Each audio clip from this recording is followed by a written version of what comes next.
More cooks in the kitchen at receiver is never bad. So 100%. Speaking of receivers, Brad, and speaking of Mekhi Jackson, I promise there's a transition, a smooth one here.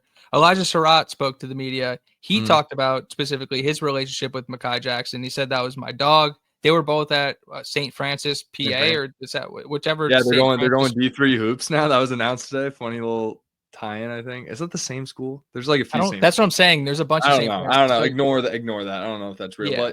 But I did know they were teammates at St. Francis way back in their D3 days, and it's cool that they're back on the same team because they're both all conference Sun Belt guys.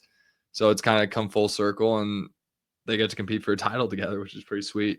Well, I think they were both D2 All-Americans, and someone will have to stat correct us on that. But he also said that Jackson could play inside and outside. That was a direct quote from Sarratt. So I'm not going to be surprised if he starts popping up in the. That's what I said.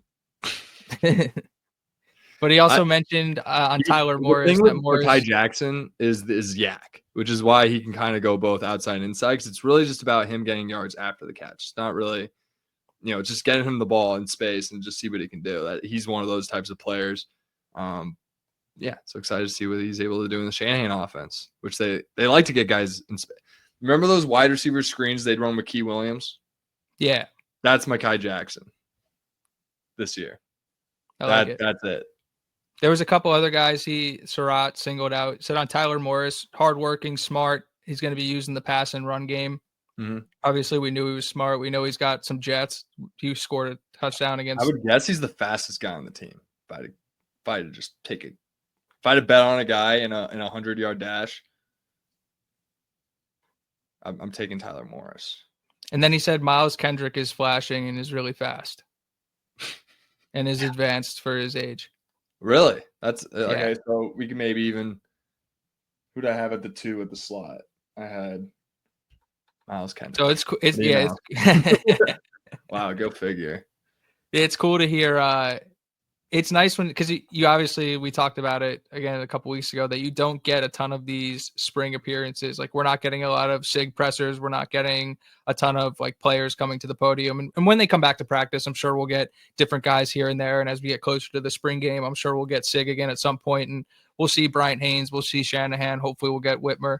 But getting these little nuggets from guys of just this guy's looking good, or that guy's putting in some extra work, especially about the freshmen, to hear out of 3 or 4 of these interviews, to hear Byron Baldwin Jr.'s name be mentioned, to hear Miles Kendrick's name be mentioned.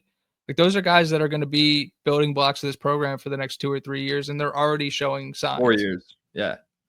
I hear you. Well, I mean, they play 3 years, get drafted. You know what I mean? Let's keep this thing rolling. I mean, I would like to keep 4 years, whatever. I'd like to keep you guys 1 more year. I mean, I would like to see what Ohio State did when they were able to keep all their seniors. They were able to win a natty, which is kind of my sense. 100%.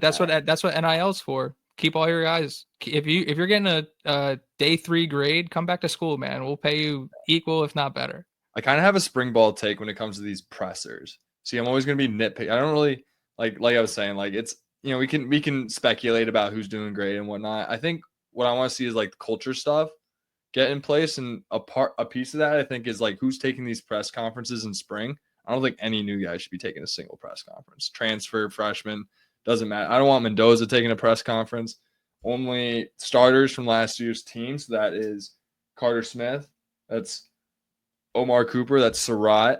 That is Farrell, Pons, Fisher, and Kamara. Those are the only guys I want to hear from in spring, to be honest. Well, guess what? Guess what? So are they going to have a presser of not one of those guys? Is that what I'm going to hear right now? No. I was going to say, so far, the pressers, we got Fisher, we got Farrell, we got Sarratt, and we got Carter Smith. So there we go. But no, Sarratt wasn't done yet. Sarratt was asked about Mendoza. He said the guy loves football. He said he spins it, and they're building reps together. We knew all those things. I know. I was about to say, it's nice to hear the receiver confirm what we see visually, but the guy throws a beautiful football. So when he says he spins it, that's just a good sign. That's just it's a great sign. That's the second thing he said about him. Oh, and I'm sorry, I forgot. They asked him young guys who look good. The first guy he said was LeBron Bond. Yeah. I mean, I hope they all look good. You know, I'm not, No, not I know. I'm hoping just for saying. you. I have the man's words written down. I'm telling you Good. what All right. Elijah Sarratt I sees think is that he's Bond seeing these and guys look Kendrick good. are going to be great. I think they're going to be Keyshawn and Miles Price reincarnate is what I'm hoping for those guys. So And all Davion power. Chandler is not even on campus yet. So, and there's a couple like impact freshmen that I'm not saying are going to play this year, but like high impact guys that haven't made it to campus yet too.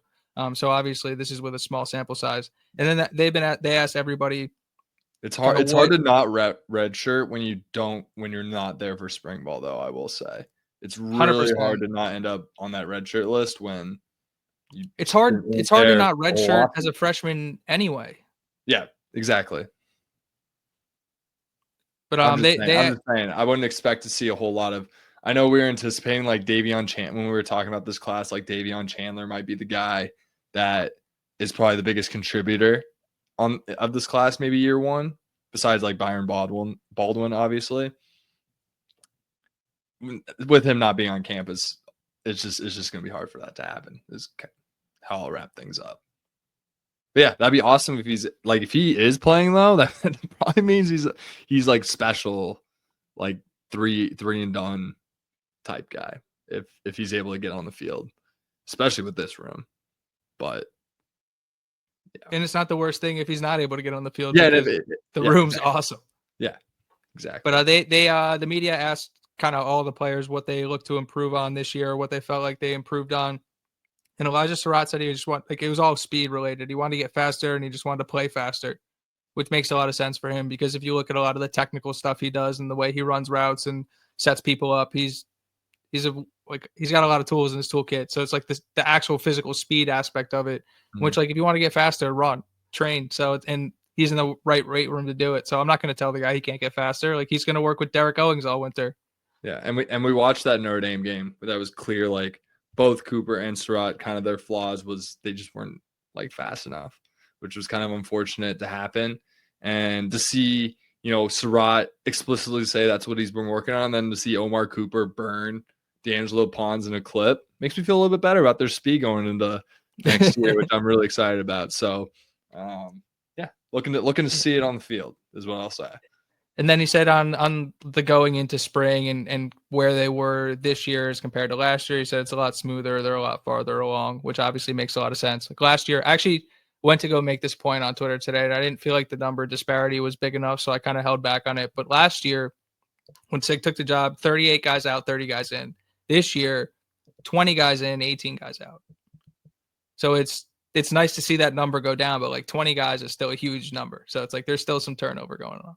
I just want to give John a quick shout out. He fact checked us. Only 4 freshmen didn't redshirt last year. Basically what we were saying, but just want to we got the facts here from John in the comment. Shout Love out, it. John. Shout out, John. It's funny. You looked at towards the end of the year when like guys like EJ Williams were hitting the portal and like bouncing out, and you're like, who's gonna play special teams?